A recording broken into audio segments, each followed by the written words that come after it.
Hello guys, this is the house of our old Vice President here in the Philippines, si Vice President Pilais. Mori yung ancestral house here in Medina, Misamis Oriental. Siya, historical house niya.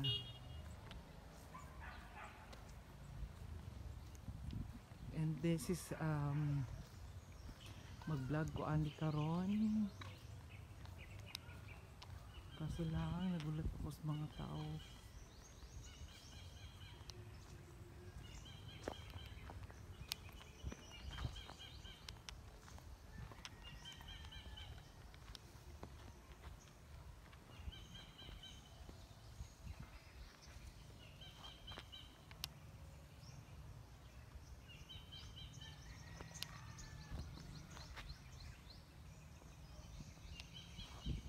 Miss Oriental. Ni ako diri sa Central House sa Vice President here in the Philippines before, si Vice President Pilais, and then ni ako diri sa yung Central House here in Medina, and I don't know, na-shock ko na nalaman ko na niade siya kaugalingong balay diri sa dinhi sa Medina. Dinigid doon sa akong balay nga gipuy-an. Then this is a very historical house. Sobrang nakita, so walang nakatira. Caretaker only. So watch guys kung sa'y sulod sa iyang balay. Kaya mo sulod ko karon, gahulat ako sa caretaker. Sobrang ano siya, kakaiba.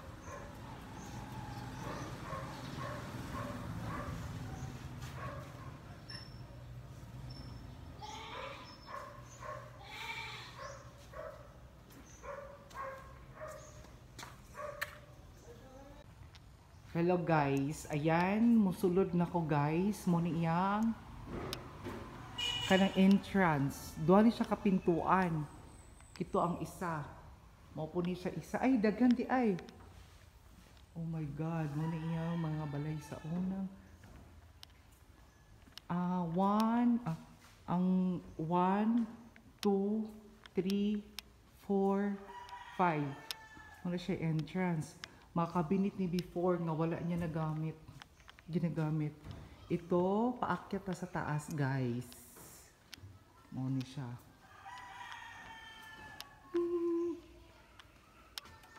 Sobrang wala lagi tao. Nalang siya caretaker nga nagbantay. Ayan, good. Muna siya yung bintana. Pag entrance, bakal gide siya no. Sa unang panahon manggod, musakan ako sa taas guys. Sa unang panahon manggod, ang mga gamit yun sa una, dili mga basta-basta kasi until now buhi pa gid siya. Mauni siya guys. Mauni mga pictures. Mauni mga pictures nila guys.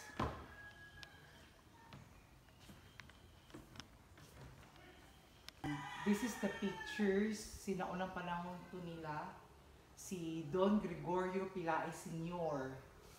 And then kani siya mag-asawa, kani siya si asawa niya. Ayan ang mama ni Doña Filipa. Kani, si Concepcion Fortic. Kani si Don Gregorio Pilais Sr., lolo. Papa. Ang tagiyagid sa ano? Tag-iyagid nga balay. And then po si Emmanuel Pilais Sr., Vice President of the Republic of the Philippines. 1961-1964, nagiging Vice President siya here in the Philippines. Si Emmanuel N. Pilais Sr. Oni siya guys. And then si Don Gregorio, Oni yung mag-asawa ni sila. Yan ang amahan. Grabe guys, ang balay niya. Tapos kani mga karaan, magulo siya ng mga antique. Yes. Then kani daan ni sir, mo ni yung kusina sir. Dani ang kusina.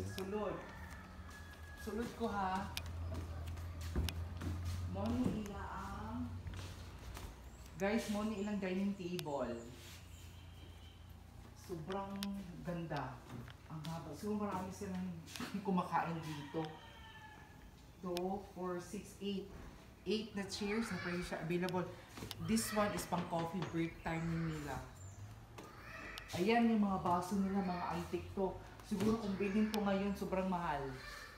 And then ito yung table din nila, pang dinner, lunch, breakfast. Ito yung mga gamit nila na until now, buhay na buhay pa rin. Ayan yung mga ano nila, baso, mga plato. Ang tagal na nito siguro, no? How many years? So, kani kusina rin gapon niya, sir. Oo. Kaya rin gapon din magluto. Hindi magluto. Kung yung mga gamit. This one, Mga ano, sa mga guest room na. guest room. Di ba? Hadlock this. Di, ano. Pwede masulod? Nakalak lagi siya karon, tikar-tikar, anong yabi. Wali siya. Kanin siya nga room is for guest room ni siya. Kung may mga bisita siguro sa Vice President before, pwede din niya mag-sleep. Ani nga room na. Dili ko kasunod kay Gilak, guys. So, mabalin mi atong pikas. Kaya po siya yung puan. Dili siya. Kani po siya sir. Room po ni siya. Room gyapon na siya. Kaya yung room ni.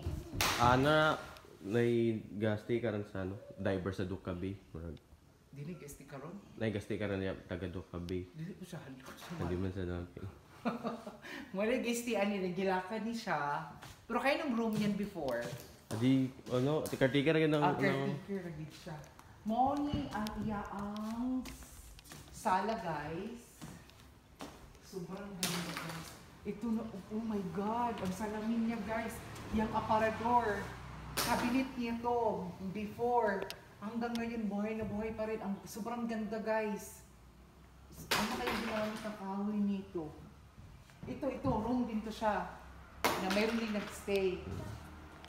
Ayan yung mga ano niya guys. Sofa. Sobrang ganda. Ito room din yan. Try ko mo. Kakaiba talaga siya guys. Kakaiba siya guys. And then, ito yung nakita ko talaga. First time kong nakapasok sa historical house na sobrang tagal na hanggang ngayon buhay na buhay pa rin. Sobrang saya ko guys kasi first time kong nakapasok dito. And then, watch sa vlog ko and then sa lahat ng hindi nakasubscribe sa channel ko, please subscribe Kate Page channel sa YouTube channel ko, and then please follow and subscribe to my my Facebook account, Kate Tapang Prado, and my TikTok is KateWorld143, and my Instagram is Real Kate World. Thank you so much.